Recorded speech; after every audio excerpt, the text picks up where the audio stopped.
Why would there be a cemetery in the middle of a park? Why? Why so many children here?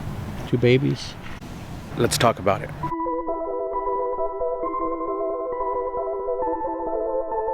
What's going on, guys? I do want to start with saying that today's video is definitely going to be a little bit different than anything I've ever done. I'm not sure what my reaction to this place is going to be. I've never been here, but I'm on the campus of UTA, that's UT Arlington, here in Arlington, Texas. And I'm at a park that's right outside of the campus. You just see it's right over here. We're going to be checking out the lost cemetery of infants right here at this park. First, we have to find it. That is why they call it the lost cemetery. So let's go see what we can find. I also want to say that I truly do respect the dead. So please, guys, respect cemeteries, respect anywhere that you feel there may be someone who passed. Respect the paranormal. It's so important. People forget about that. If you ever go visit any places like this, give all the respect humanly possible, guys. I would really appreciate it, and it's the right thing to do.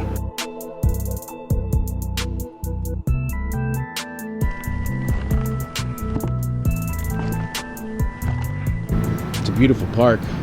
Lots of trees. It's been raining all day. It's been raining almost the entire time I've been out. About to get muddy. Now, the name of this park is Doug Russell Park. For those of you who are wondering what the name of this is, if my demeanor is a little bit different than most of my videos on this, it's just because we're here, like I said, to be respectful, to pay our respects. Soccer field right out here.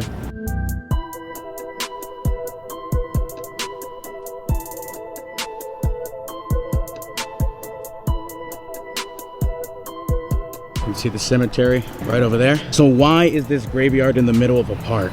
It seems really odd that they would just have a cemetery right here. And there's a school campus around. There's basically an entire city around here. Downtown Arlington is right outside this area here. Now the story starts in 1894. Reverend James Tony Upchurch opens the Berachah Industrial Home for the redemption and protection of erring girls. That is definitely a mouthful to say, but this place was a good place. It was open to help homeless girls and girls with addictions.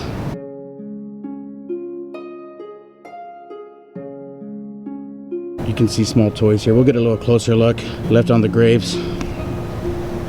Which, a little creepy story about that. It has been said that the toys do move around from tombstone to tombstone. Some people said they've seen the toys move. Not sure how true that is, like I said, but these are just stories that I've been told over time. Now the women had to follow 3 rules while at the home.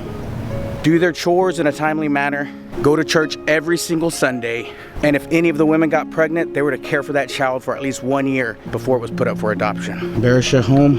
I don't know if it's Berachah or Berachah. I think it's Berachah Home and Cemetery. Pretty amazing. Please, like I said, be respectful. Here's the gate fence coming inside.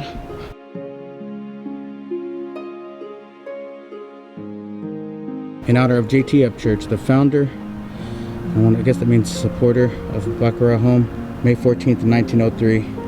Now this entire area here was actually where the home was. It was about 40 acres of this land that's here today. This whole area that the cemetery belonged to. And once the Reverend's health began to decline, his daughter actually turned it into an orphanage. The mid-60s came, all the buildings were torn down. The land was sold, and this cemetery was all that was left.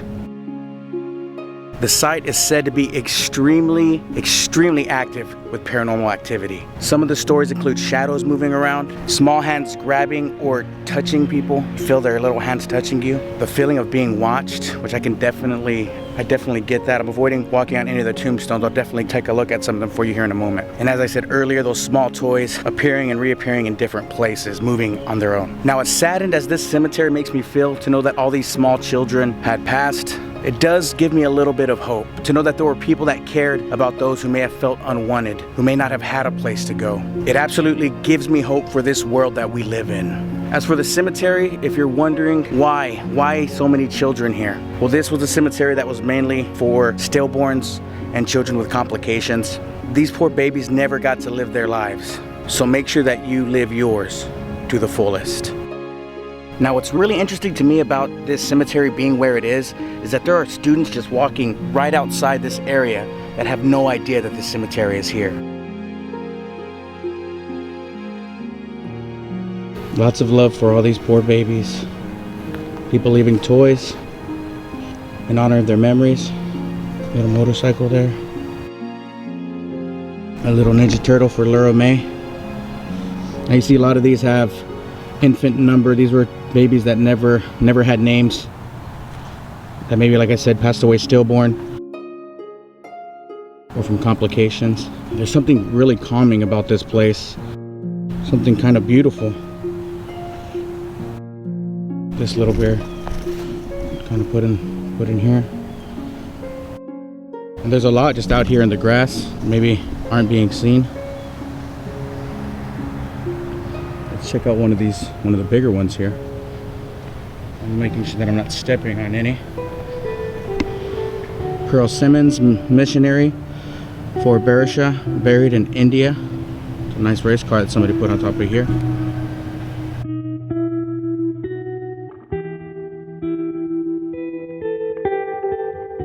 So this was more of a memorial for someone who worked for the place. In memory of Susie, also buried in India. Burnt wood here. And this lonely tree here. Like I said, there's just really something peaceful about being here. And that feeling of hope that I was telling you about. Knowing that there really are people out there in this world that really want good for others. That want to help people who don't have anything. Or maybe who haven't had even a chance at life yet. It's beautiful. And as many years as I've lived in this area, I never knew where it was. You know, there's stories that you get told. People want to make up all kinds of stories saying that it's a cemetery that appears and disappears in different areas, and it's really nothing like that. It's really a place full of history. A place where women could go and start over in their lives. And that's tough, you know, not having anywhere to go. And we really don't think about that stuff. Let's go check out this taller one right over here.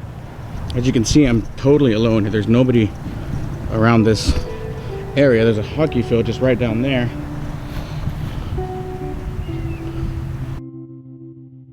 Dorothy Marie Carter. Here's one of the very few non-children's graves here. Safe with God and Christ forever, darling till we come. Erected by Make Good Club. Wow, looks like this was a Bible here on top. Winnie the Pooh. Here's one that I hadn't seen. Twins. Two children here. Two babies. Another one of the few adults that are here. Looks like people come and put toys on every grave here, which I think is really sweet for whoever did this. Something about this one gets to me. It just says baby.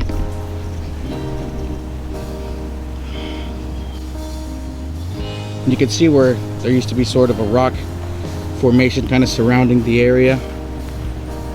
Maybe around the cemetery. Another big tree here. There's quite a few areas here. Mary. And there's a little river right over here that flows through, and you can hear the water flowing. There's no wind right now. The wind is totally dead.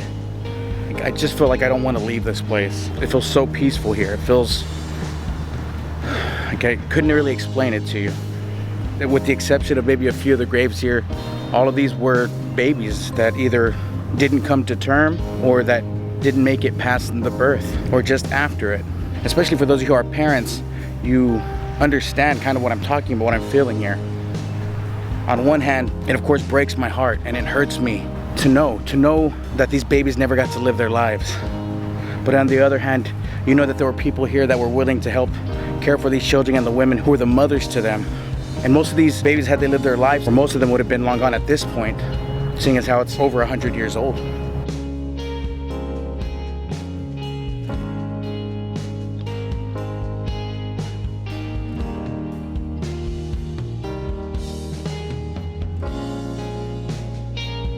Now, one thing I will have to admit, I do hear things that sound like footprints. That's one of the things that people say they hear, but it's more than likely just leaves falling. There are a lot of trees here, and I've heard a few things that sound like it, or maybe after I step on something, it decompresses back up and makes like popping sounds. But I could get why people would say they maybe heard that. Thank you guys so much for joining us on this very special episode of The Weird. Don't forget to like, comment, share, and subscribe. As always, I'm your host, Morty Mouse. I'll see you later, or I'll see you at another time.